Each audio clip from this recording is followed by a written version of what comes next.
to something that is still here, not just that moment that's past? Well, that is the magic of the mind. And the fact that perception, sometimes the translation in the five aggregates is that perception is memory.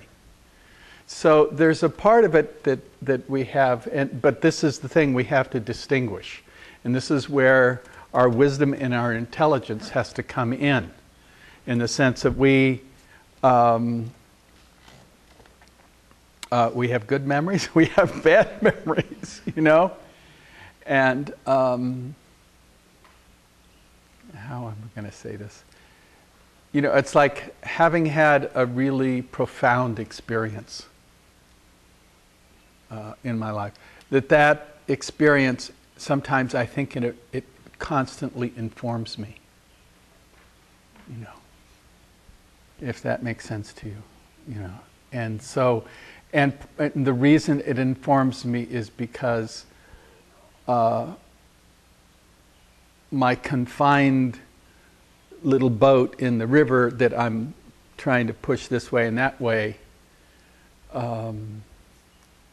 that if to have had an experience of the whole river, if I can remember that, then it kind of, I'm not so emphatic with the rudder.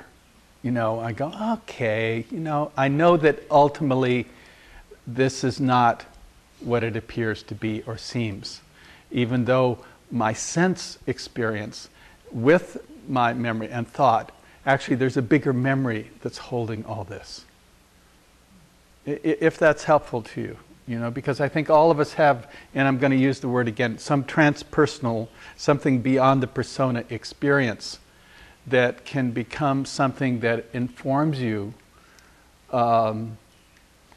in sometimes even the smallest details. You know, it's like, oh, you know, can I release or relax that because I know it is not inherently what it appears to be. You know, so thank you.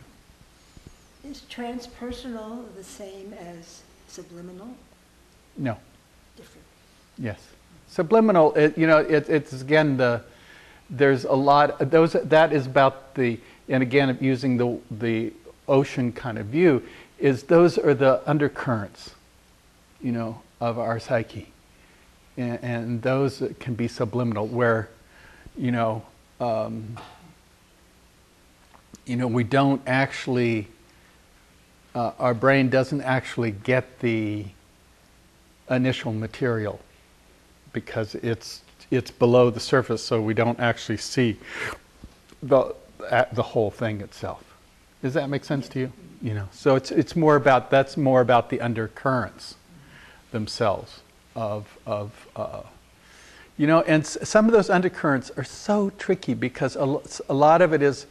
Last night when I was talking about the karma in the sense of the what they call the inorganic, that we have cultural, subliminal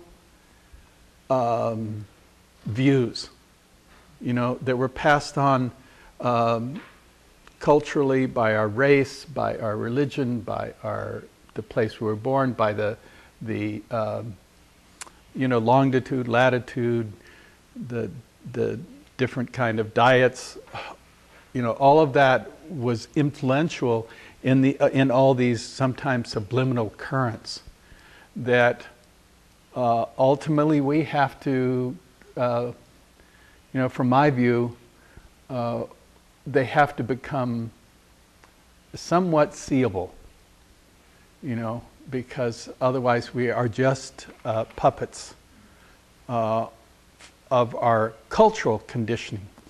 One of the things they talk about is the kind of the opening door of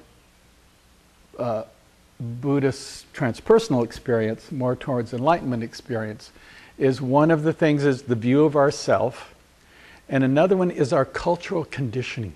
and it was translated in the text as the Buddha did, and has been held over the centuries as rites and rituals, you know. But actually, I think a better terminology for that is we're caught in our cultural conditioning, and that somehow we are humans that are caught in our cultural conditioning. And to see into our cultural conditioning is that we're actually much bigger than that. We are humans.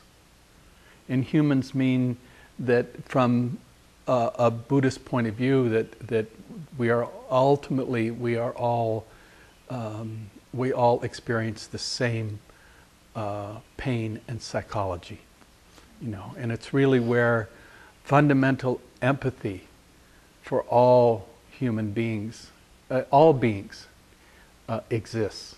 You know, that there's not a separateness between tribe and religion and all that. That somehow there's right and wrong in that. There's just these humans that suffer.